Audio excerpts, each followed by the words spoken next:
Azzurra Besenello. Dopo aver ottenuto la vittoria nello scorso turno, le due compagini vanno a caccia della conferma per iniziare una striscia di vittorie. Chi sfrutterà al meglio questa chance?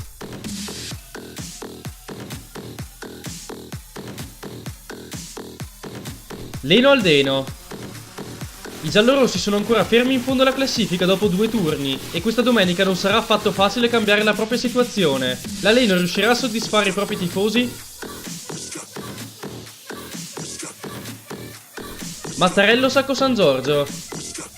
Un punto in 2 partite non è un bel biglietto da visita da recapitare agli ospiti, in testa 6 punti. Gli ospiti vogliono cercare la fuga solitaria. Cosa ci attende questo weekend? Ozzolo Maddalena e Castel San Giorgio. La sconfitta di scorsa settimana non deve spegnere l'entusiasmo dei padroni di casa, apparsi molto solidi finora. Per gli ospiti si prospetta una trasferta impegnativa.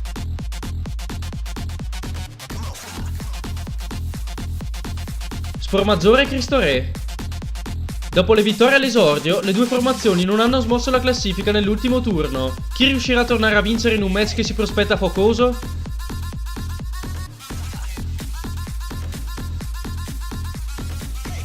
TNT Montepeller Marco. Gli ospiti hanno trovato una bella vittoria nello scorso incontro e questa domenica devono assolutamente confermarsi e battere la TNT. I locali saranno dello stesso avviso?